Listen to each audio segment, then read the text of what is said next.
Yeah. Which would just not be the same as what Hunter x Hunter did. Exactly. Because Netero was going to do it no matter what, because he was the embodiment of humanity's malice to show how far humanity not can go, but will go. Yeah. That's the difference. Can versus will, or desire versus actions. Yeah, and I think that is I think that is going to be one of the main differences with Hunter x Hunter versus Boruto in this very similar idea, because Hunter x Hunter tends to do that dark side of humanity type thing with a lot of its characters. Yeah. Boruto doesn't seem to do that. Like, instead, it's going to portray the Otsutsuki as the evil. It's now, obviously, you could say, oh, Kawaki, the obsessive side of love thing, you could say is like along the lines of that dark side of humanity. But for the most part, it seems to stick to lighter things, where I feel like they're only going to look at like the good side. I feel like.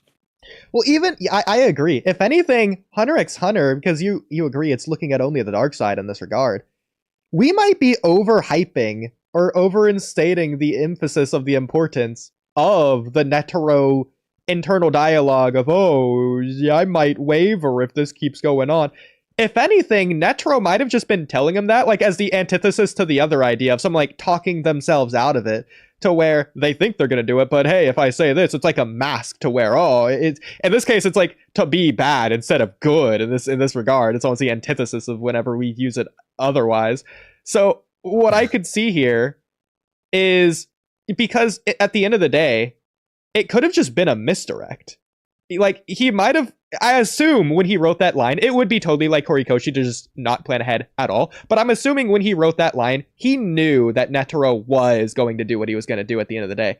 And even regardless of that, when he actually did get to the time when Netero did just stab himself in the heart to die, Netero, you say whatever about his literal physical appearance of his bug-like eyes, Netero was smiling, and the narrator was spoon-feeding us, telling us, yeah, Netero's cheating. He just flipped the chessboard, and the king himself, through his dialogue, retroactively changes Netero's idea, because the king, Meruem, was like, oh yeah, from the very beginning, I was in checkmate. I had no chance from the very beginning. This was always going to happen. Yeah, exactly. So I think that was always going to be the thing, regardless of Netero's wavering line, which could have just been a misdirect for the audience, as much as I hate to say it.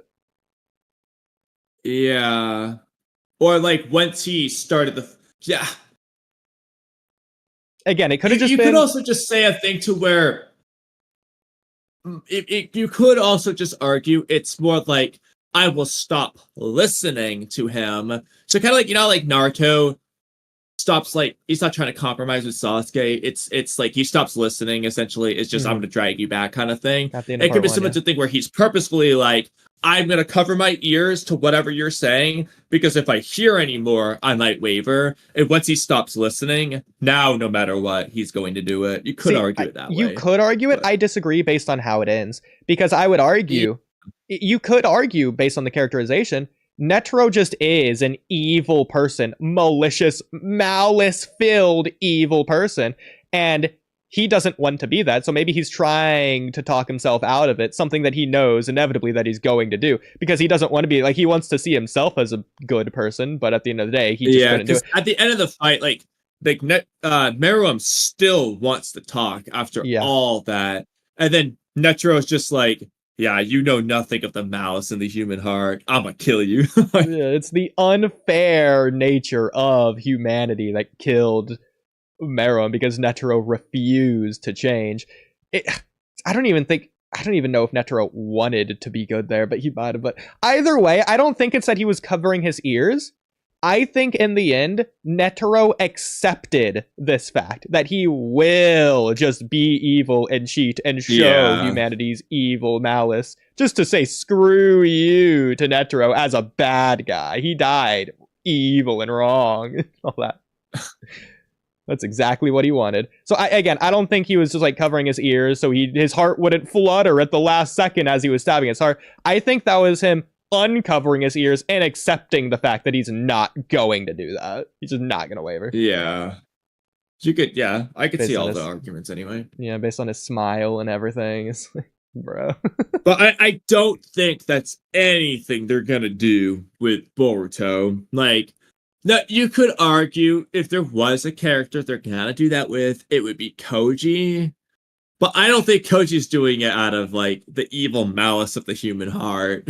I think they're doing it from the tool Yeah. thing where he's just being a tool kind of thing. It's funny because I feel like as this current arc goes on, obviously we're just going to keep comparing it to Hunter x Hunter.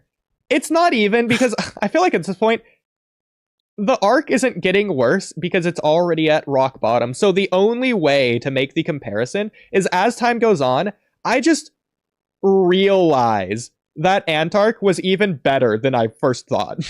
It's just I agree. the Hunter x Hunter on my I- tier list ranking just is only going up and up because of Two Blue Vortex. No, but it is true because like I'm almost done at the end of the arc and rewatching it like after just like rewatching it, especially in comparison to Boruto and thinking about it narratively in that sense.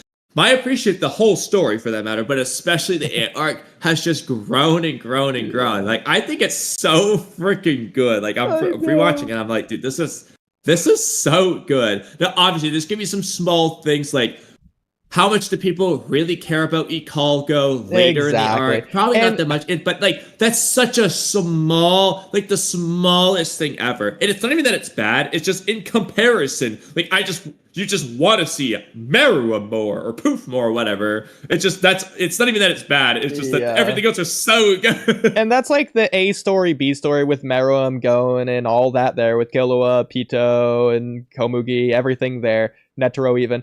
But then once you start getting into the C, D, E, freaking F and G story, you know, the G story of Ikalgo versus Welfine in the basement for like 5 episodes in a row. Yeah, that's it wasn't bogging. 5 episodes. It was 1 episode. It felt like 5. It's bogging I agree, down it felt the long, story. but on the rewatch, honestly, Tone the it whole down. thing.